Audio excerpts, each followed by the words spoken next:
Sally, Nellie, and Kelly are hanging out at the beach. They play volleyball and have a lot of fun. But then their ball flies away into the bushes. Nellie leaves the playground to bring it back, and she never comes back. Kelly and Sally look everywhere, but Nellie is gone. They begin to panic and call the police. Detective Bold arrives quickly, finds 3 suspects, and questions them. Bill says, "I've been chilling here since morning, but I didn't notice anything." Kyle says, "I arrived here just now, so I have no idea what's going on." And Mike says, "I was diving in the sea and watching the corals." Can you figure out the kidnapper?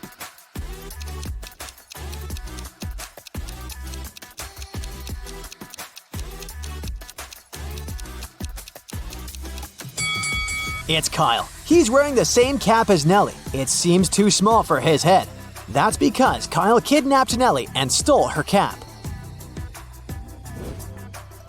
Sally returns to the apartment building where she lives. Wow, there's a basket with a cute little kitten on her porch. Sally takes 2 pictures to send them to her friends. Can you spot 3 differences between them?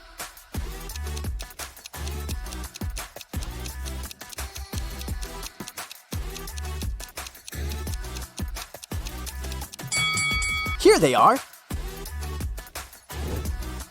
Sally wants to know who brought the kitten, so she interrogates her neighbors. Tom says, "I've been playing video games since early morning. I didn't leave my place at all." Tim says, "I've been working out and I haven't left my apartment yet." Tyler says, "I stayed home all day too. I was too busy playing basketball." Who's lying?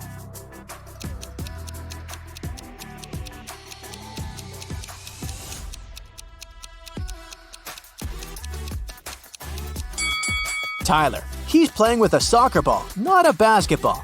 Moreover, it's pretty hard to play basketball alone inside the apartment. Sally goes to the supermarket to buy some milk for the kitten. Only these 3 packs of milk are left on the shelf. Can you help Sally choose the best option?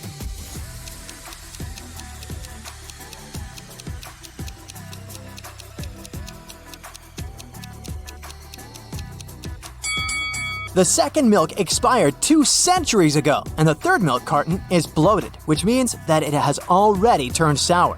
Therefore, Sally should grab the first milk. Sally has been working as a cab driver for several years. One day, a police officer finds Sally unconscious in her car. Someone attacked her and stained the car with glue. The officer checks Sally's app account. Sally had quarrels with 3 clients recently, so he interrogates them. Rob says, "I took a cab to the university. When we arrived, Sally asked me to pay extra money for parking, and we had a brief quarrel, but I wouldn't put my future career at risk for a couple of dollars." Karen says, "Yesterday, I received an emergency call. My husband got to the hospital, so I needed to get there as soon as possible.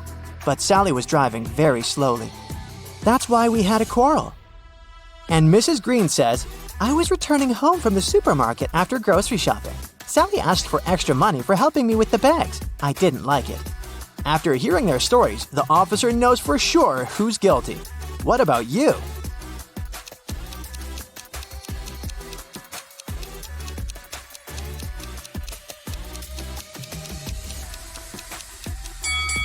Take a closer look at Sally's car. It's parked near the hospital, which means that Karen's trip was the last one before the attack. Therefore, she did it. Sally is feeling much better and she gets back to work. She needs to pick up her client at a restaurant. Her app offers 3 possible routes, but only one of them will actually bring her to the desired destination. Can you guess which one?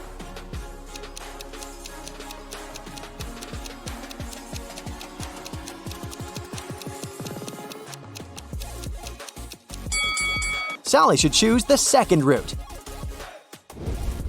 Sally parks her car near the restaurant and faces the following scene. One of these ladies has a ghost mother. Can you guess who?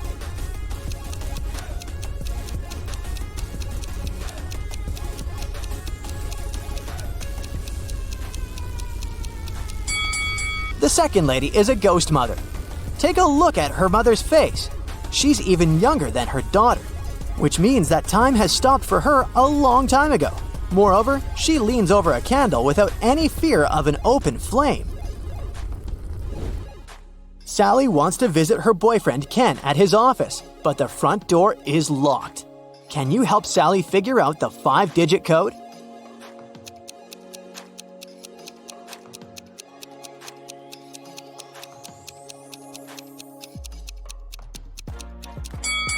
Let's take a closer look at these scratches. These are hints. All Sally needs to do is count the number of intersections. So the code is 23504. Finally, Sally gets inside Ken's lab. He shows her a spaceship from another galaxy.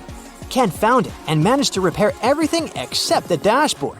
How should these wires be connected to make it work?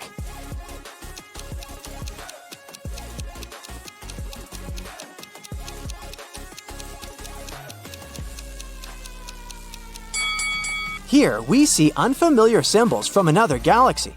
Our task is to determine which word each symbol corresponds to. These dots are put in the same places as the tails of some letters. This way, we can find a match for each word and connect the wires. Suddenly, Sally gets sick. She has a headache and a sore throat. Ken only has 4 pills that are identical to each other. They don't have any cover or instructions. So there's no way he can identify which pill serves that purpose. The only thing he knows is that 2 of these 4 pills will cure the throat and the remaining 2 will help with the headache. Sally should take 1 of each kind to heal.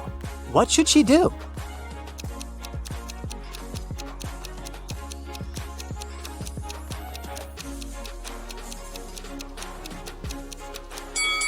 The only solution available is to cut each pill in half, and then take 1/2 from each of the 4 pills. This way, she'll definitely have 1 pill of each kind. Ken offers Sally to live together. They begin to look for a new apartment and arrange 3 meetings with landlords. Each tells a story about their property. Mrs. Gray says, I inherited this amazing apartment from my sister, but now I want to rent it for the long term because I'm moving to a farm with my husband. Oliver says, I've been living in this property for 5 years, and it's in perfect condition. But now I'm moving abroad for work. So I'd like to find good tenants who will take care of it. And Rose says, This apartment belongs to my mother-in-law. She lives in Europe and asked me to find new tenants. Only one of these landlords is trustworthy. Can you guess who?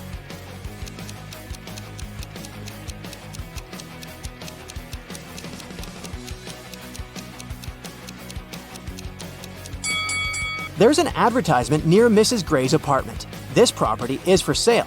Therefore, she probably lied about the long-term lease. And now, let's take a closer look at Oliver's ceiling. It's leaking. Therefore, his apartment is not in perfect condition. Liar! Sally's kitten ran away. She's been looking for her pet all day long. Suddenly, Sally meets her neighbor holding her kitten. He says, I'll give your pet back only if you crack my riddle. I'm the last thing you take off when you go to bed. What am I?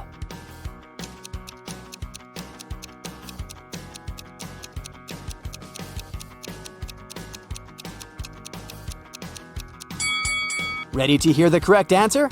I'm your feet, and you take them off the floor. Sally brings her kitten to the vet for a checkup. There, she meets 2 doctors, but only one of them is a real vet doctor. Can you spot who exactly?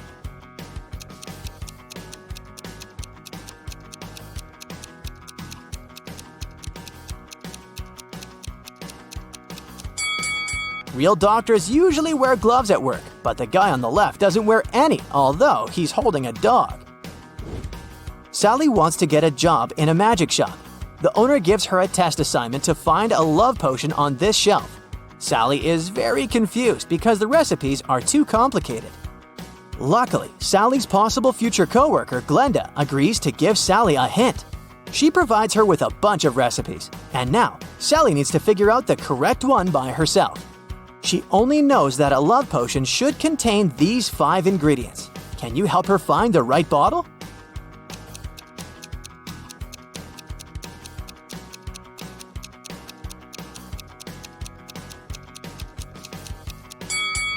Only the third bottle has all the required ingredients, so Sally should grab it. Sally succeeds and gets the job. Now her task is to go to the storage and find a fake mirror. Can you help her?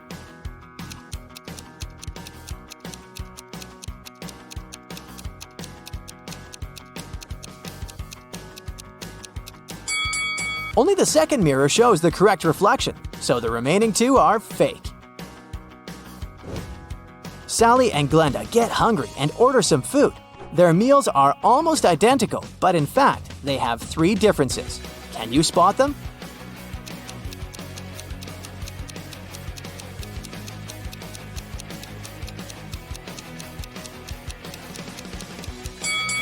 Here they are. Now, Carol was invited to a Halloween party in an abandoned house. Her friends asked if she was up for a challenge, and she said yes. Soon enough, she was locked inside a room. In this room, there was 1 door and 3 light switches next to it. Behind the door was an empty closet with nothing but a light bulb. Her task was to figure out which switch controls the light bulb inside the closet. She could flip the switches in whatever way she wanted, but once she opened the door, she couldn't touch the switches anymore. After some minutes of thinking, she was able to get it right. How did Carol do it?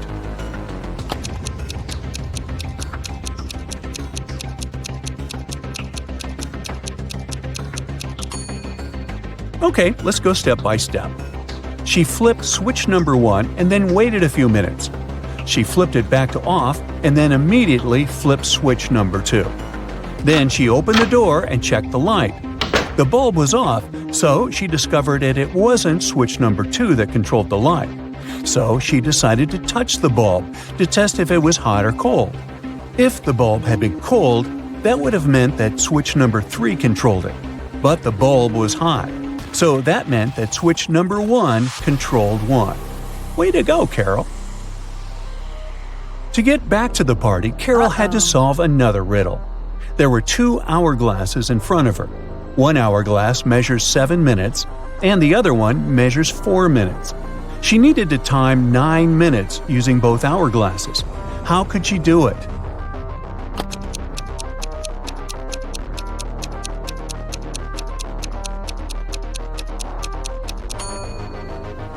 First, she turned both hourglasses at the same time. By the time the 4-minute glass finished, there were still 3 minutes left on the other one. She flipped the 4-minute glass again. When the 7-minute glass was empty, there was 1 minute left on the other glass.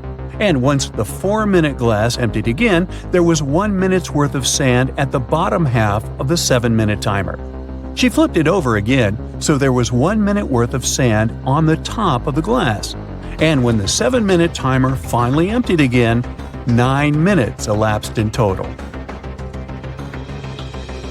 Now look at this party scene. Everyone is dancing in their Halloween costumes and having an enjoyable time. You've been told that one of these people is a real vampire.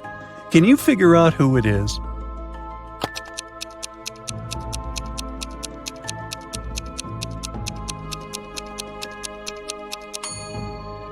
Let's see. The guy on the left is drinking something red, but he has a shadow, so he can't be a real vampire. The second lady looks creepy, could be her, but if you look closely at the mirror on the wall, you'll see her reflection, so it can't be her. Ah, and we can also see the reflection of the fourth guy in the mirror. This only leaves one lady left. She must be the real vampire. Anna sat down to watch her favorite TV show. She made some popcorn, turned on the TV, and nestled comfortably to binge-watch an entire season. Her cat Pepper sat down next to her, but after 5 minutes of screen time, Anna suddenly passed out. Look at the image. Can you guess what happened there?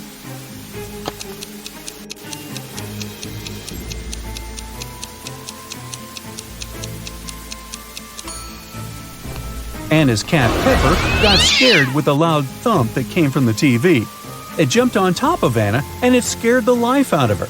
That's why she passed out. Brendan was camping alone in a remote location. He left his campsite and hiked 3 miles south. Then he turned east and hiked for another 3 miles. After that, he turned north and hiked for another 3 miles. After walking 9 miles, he was back to the exact same point from where he had left off.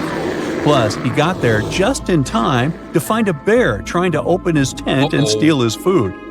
Look at the image. Can you guess the only place in the world where Brendan could be right now?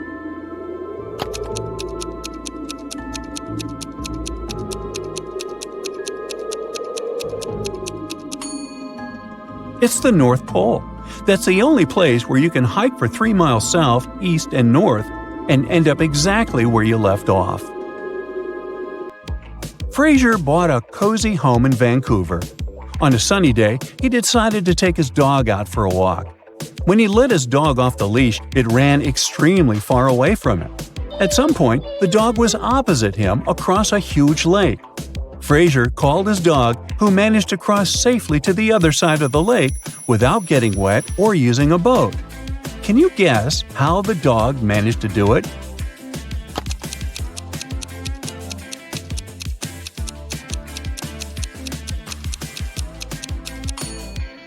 Well, that's a trick question, but the dog could easily cross the lake since it was frozen. Your best friend invited you for brunch at a place called Wally's World. As soon as you arrive there, the hostess tells you that you need to solve a riddle to get inside. She tells us that there is only one rule at Wally's World. Over there is pizza with cheese, but no pizza with sausage. There is pepper, but no salt. There is a door, yet no entrance or exit. With this information, can you guess what the law is?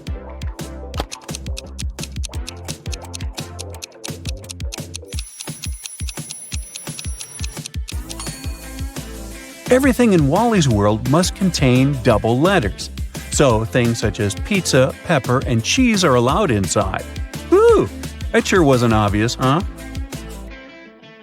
On a snowy winter afternoon, Dr. Brown was resting in front of the fireplace. Suddenly, somebody threw a snowball at his window. The hit was so strong that the glass shattered. Dr. Brown stood up just in time to see 3 neighborhood boys running away. They were brothers with the names John Smith, Mark Smith, and Dave Smith. The next day, a paper note was left on Dr. Brown's door. There it was written, a question mark, then Smith. He threw the snowball. Dr. Brown knew immediately which brother had done it. Can you figure it out too?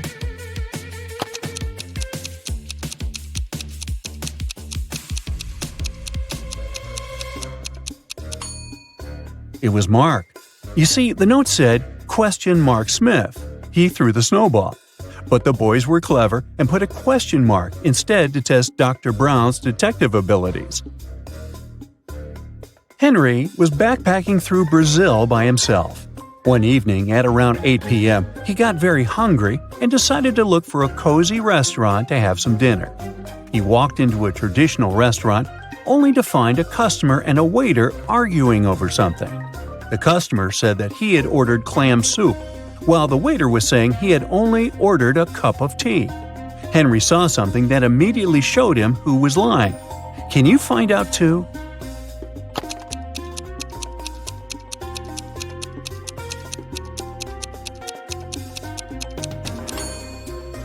The customer is lying.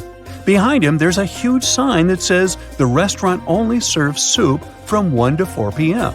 Since it was 8 p.m. in the evening, the waiter would have never accepted the customer's order in the first place.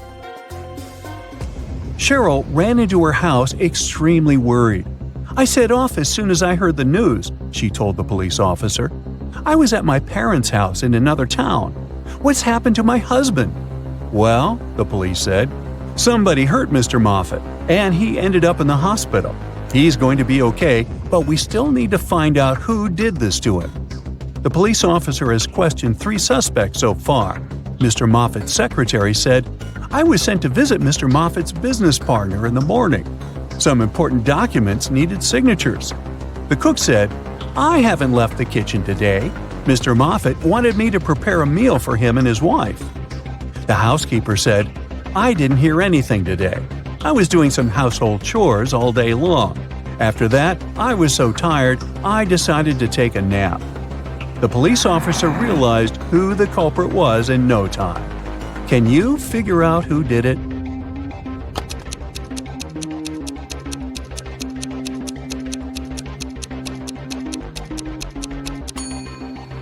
It was the cook. Mr. Moffat didn't ask him to cook anything for his wife, since she had been out of town all along.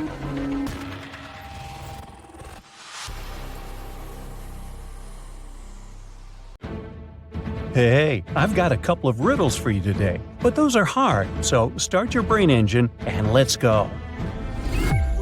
There was once a magical forest inhabited by elves and gnomes. Since they didn't get along very well, they lived in two different parts of the forest to avoid all conflict.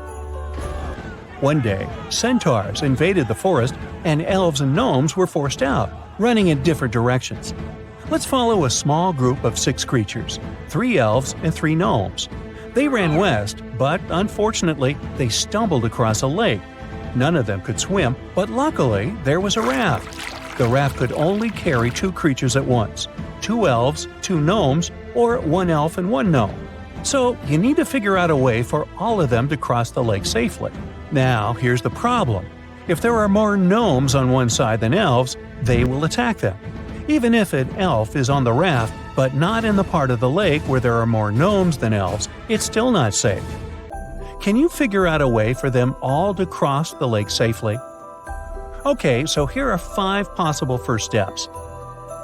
1 elf crosses the lake, or 1 gnome, or 2 elves, 2 gnomes, or 1 elf and 1 gnome. But it doesn't make any sense to cross the lake alone since they need to send the raft back somehow. So those 2 options are out. 2 elves can't cross the lake together because then the 3rd elf will be left alone with 3 gnomes and they will attack him. So it's either 2 gnomes crossing the lake first or an elf and a gnome. So let's go with the 2 gnomes. So 2 of them cross the lake and of course 1 of them has to come back. Now what? 2 elves can't leave together because the 3rd one is in danger. If an elf and a gnome leave together, then the one who is leaving will be in danger as soon as they cross the river. So 2 more gnomes leave together, and then 1 comes back. An elf and a gnome can't leave together because then there will be 3 gnomes and 1 elf on the other side. So this time, 2 elves cross the lake together. Who comes back? Not an elf, because the other one can't be left alone there. A gnome can't go back alone. Otherwise, there will be 2 gnomes and 1 elf on the first shore. So, a plot twist. An elf and a gnome come back together. Now, 2 gnomes can't cross the lake. An elf and a gnome can't go either.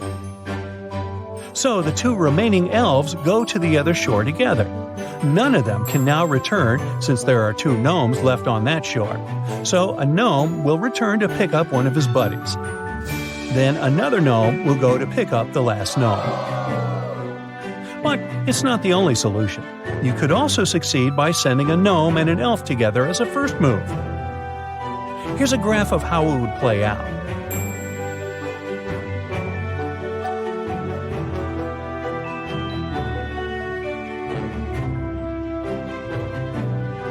But remember, no matter how far you travel, there's no place like Nome. Okay, great job! Now it's time for the second riddle, and this one comes from Esme. This girl often goes for a walk in a forest and typically gets lost. This time, though, she doesn't get lost. Here's her way home, but she's tempted to go visit her old friend, a witch, who lives in that forest. Esme has an amazing riddle, and it's pretty hard, so she thinks she has a good chance of winning the witch's cat. So, Esme goes to the witch's house and offers the following. I bet you can't solve my riddle. If I'm right, your cat will go home with me. The witch believes she can solve any riddle, so she takes that risk. Esme puts a big acute triangle on the table. Here, you can make 7 cuts to make this triangle disappear. Every piece you cut off that is an acute triangle will disappear. But if a triangle has an angle that is right or obtuse, that piece will stay. Once again, 7 cuts, and you have to make the whole triangle disappear. Not a single smallest piece can be left. So, how can the witch do that and keep her cat? Whenever you make a cut, it'll either produce two right angles or an acute and obtuse angle.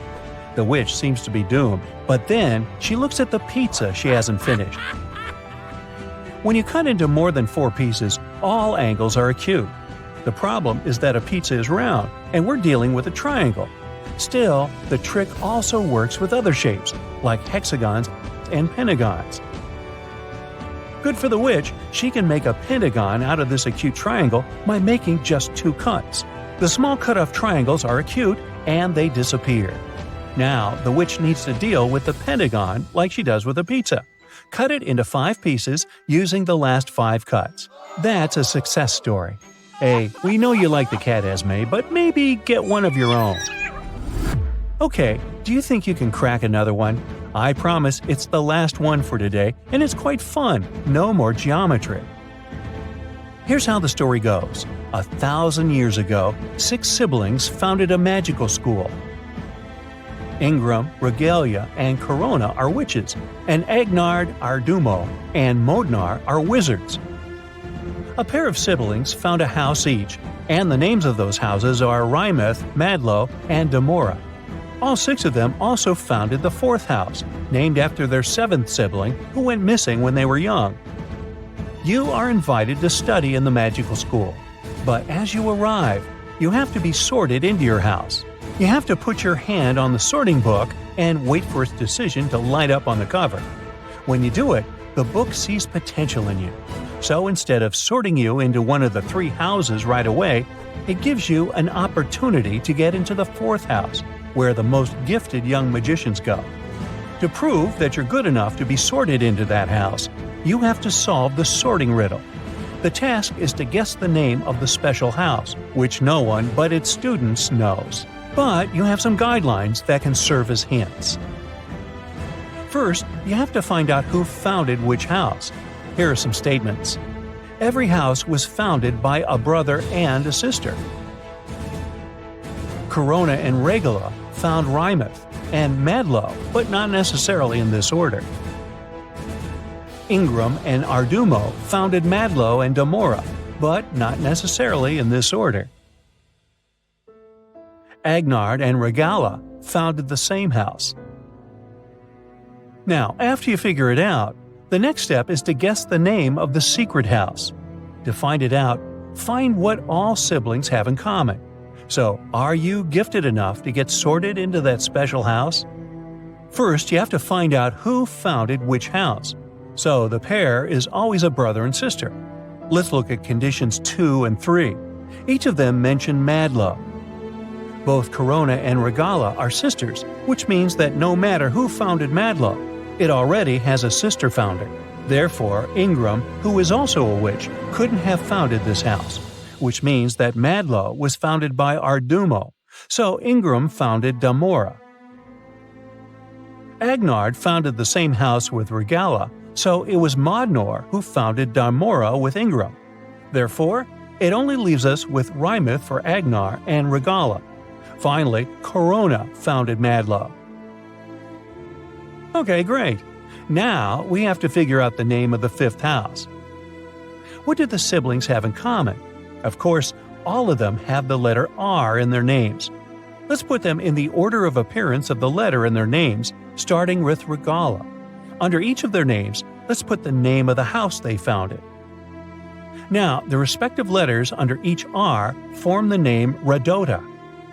That's the name of their missing sister, and that's what the 4th house is called. So, pal, if you figured it out, congratulations, and welcome home.